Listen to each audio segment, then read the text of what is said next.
film, we've had nothing but sellouts. We've had 14 screenings and 12 sellouts, and in total I think we haven't filled 130 seats, which was at 2 screenings, so otherwise it's been full all the way around.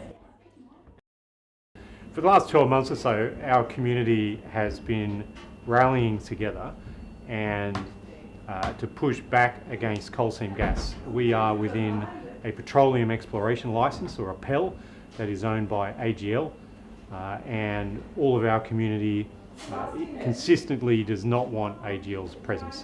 The CEC issue at the moment is obviously pretty poignant, so it's an election issue. So what we're finding is we're just shoring up our opposition, but we're also converting people that were sitting on the fence or not entirely sure about this coal seam gas industry. And I'm not an activist.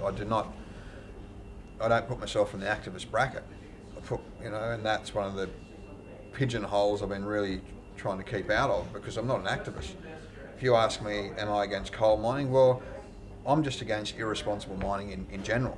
But am I against mining? No, we need mining. And we've got to be realistic, and we need coal, we need steel, and we need to build the solar panels, so we need coal. So that's just the reality. The overriding concern for the community up in the mountain districts, and broadly speaking on the Central Coast about coal seam gas, is really two things. It is the impact to the water supply, and also the threat of the industrialisation of the landscape. It's not something that you expect. You move the country for a bit of peace and quiet, and to have a different lifestyle. And what I found was an industrialised industry that wanted to come over and ruin my way of life. So, at the end of the day, the coal seam gas industry has been born out of greed. We have plenty of gas in this country. We know that. We've got plenty of offshore reserves, and we can get at it quite safely. We're an apolitical organisation, right? So we're purely community-based. But we recognise that it's really only the politicians that can prevent this going ahead. The Minister for Resources and Energy, currently Mr. Anthony Roberts in the Liberal Party, in the Baird government, he holds the power to grant and the power to cancel these petroleum exploration licences. And whilst we've now very recently sat down with Mr. Roberts, I have to say that this whole journey has been very enlightening as to the true level of representation that our politicians represent for the community. Participate. We don't vote, we don't participate, and I was one of those people. And I'm only speaking from experience. That's why I know. Because I didn't care about politics. In actual fact, it should be one of the most important things. You should donate $5, $10, $1, whatever you've got, to your local political party that you believe in. Because right now, the big businesses are donating to those parties, and that's how they're getting these favourable decisions. It's not right, and it's our fault.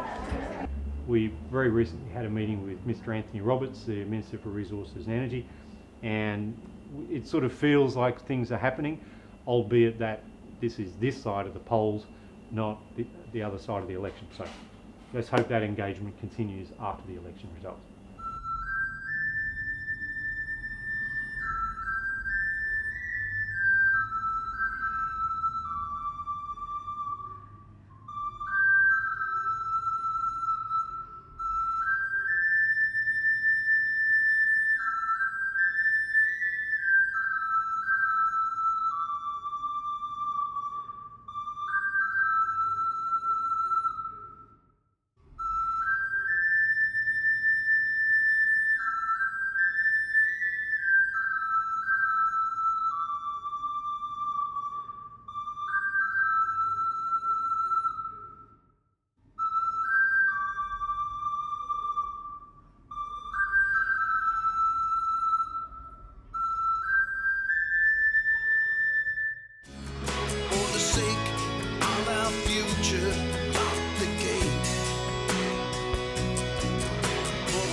Children.